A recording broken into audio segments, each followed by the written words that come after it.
Hi, welcome on my YouTube channel.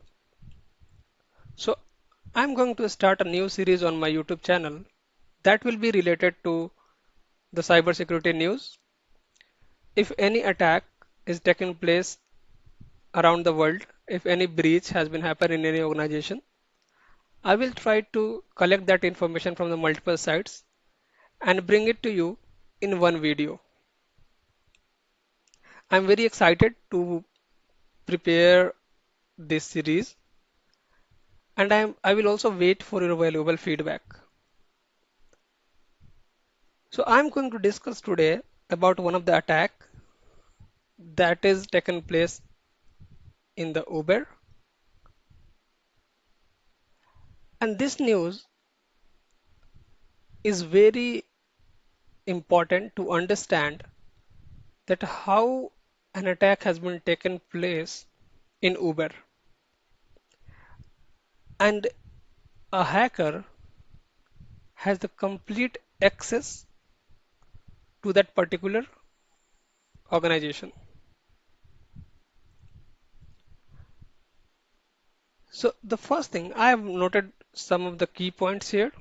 So the first thing is the attacker who has conducted this attack is 18 years old.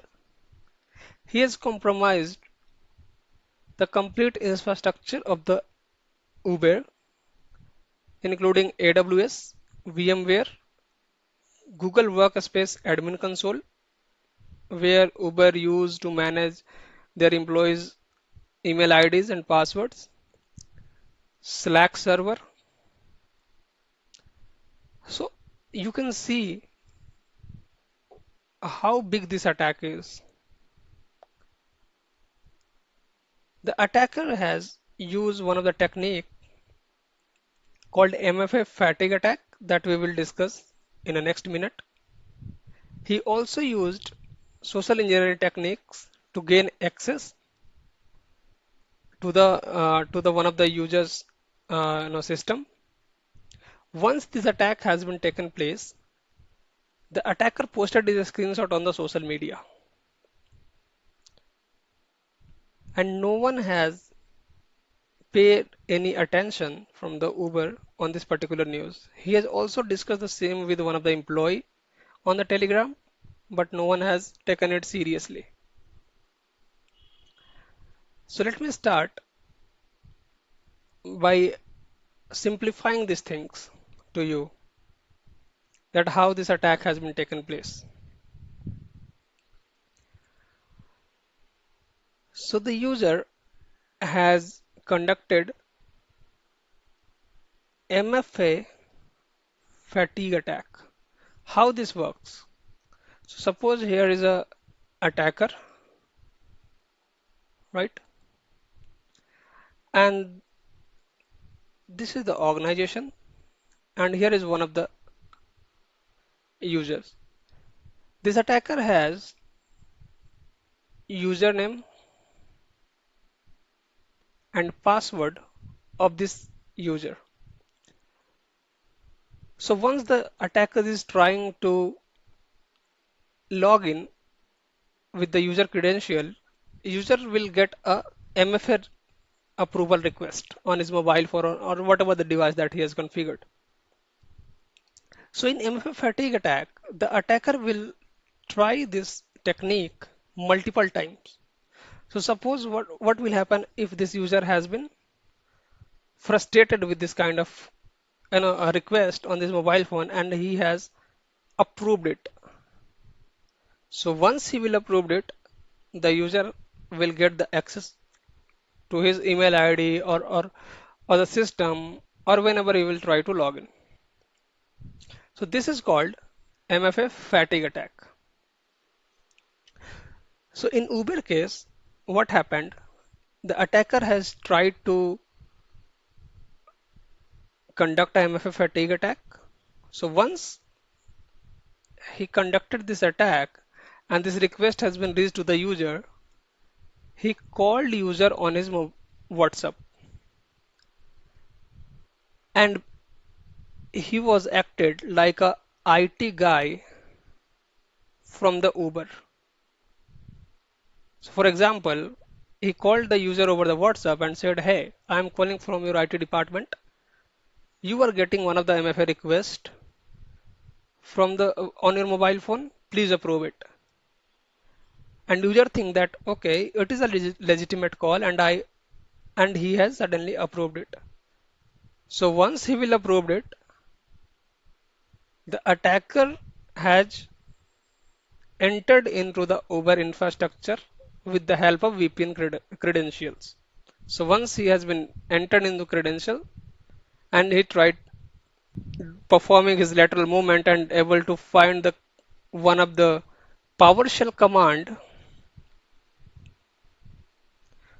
PowerShell script, and that is having a user ID, admin user ID and password of the Thycotic PAM, privilege access management, where all the user ID and the password has been stored. So this attacker has entered in the login on the Thycotic server, and then he has access of all the admin and password that has been stored there on the Thycotic PAM. With the help of that, he can able to compromise their complete environment. So what is the lesson here for the organization, right? So what is the lesson? Okay, so the learning point here is that it it does not matter that how many controls you have for securing your environment. Employees are the weakest element of the organization. If you will not make your employees aware that how they should deal with the social engineering attacks, your organization will be always under attack. So, firstly, the organization need to make their employees aware that what are the social engineering attacks, like what is phishing, spam, wishing.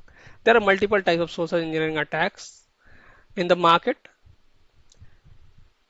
So organizations should make their employee aware that how they can tackle this type of attack, right? Okay, so we have our second news that we are going to discuss today. That is related to Microsoft Teams. We all know that Microsoft Team is being used in various organizations for the internal communications. So the news about Teams is that Microsoft Teams stores user authentication in plain text. It means there is no any encryption. Okay. So if there is no any encryption, any attacker can able to read this authentication key. Okay. So let us discuss in a detail. So what are the system has been affected with it? Windows, Linux, and Mac. Okay. If something is stored in the plain text and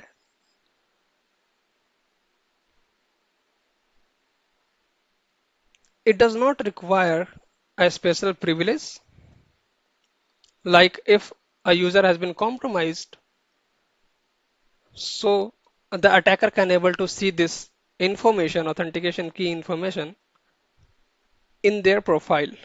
I will tell you where the attacker can able to find it. It does not require any kind of advanced malware. So let's discuss it in little bit of details that how these things has been stored in a plain text. So Microsoft Team is an Electron app.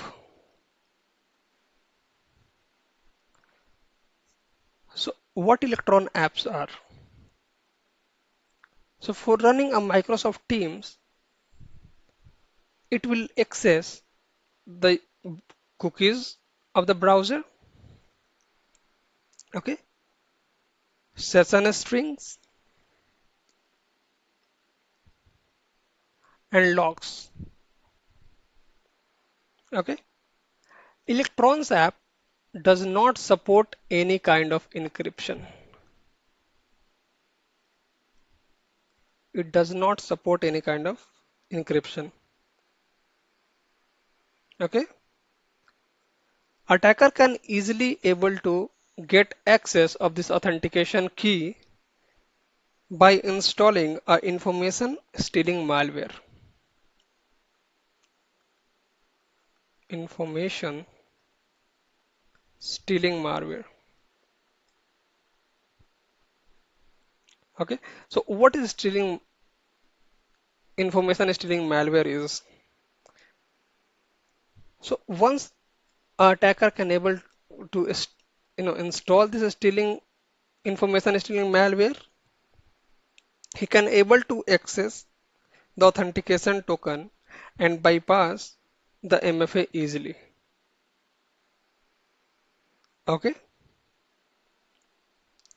So for Windows, how you can get rid of this attack is you can use your Teams in Microsoft Edge. So Edge will provide extra encryption, and that will help to give a extra layer of security to run this. Linux, I don't think that any kind of other solution is there in the Linux. I'm not sure about Mac because Windows has not provided any kind of information regarding that. Okay, so how you can detect that someone is trying to read that particular plain text? So there are certain file path has been mentioned here. You can create a detection rule for this. Okay, so as here you can see that this path, a user with any limited credential can able to access this path from his user ID, right? Oh, thank you. Hope you will like this video. You will like this cybersecurity news series as well. I will make video every week. If I will get something between that, I will try to make a video on that as well.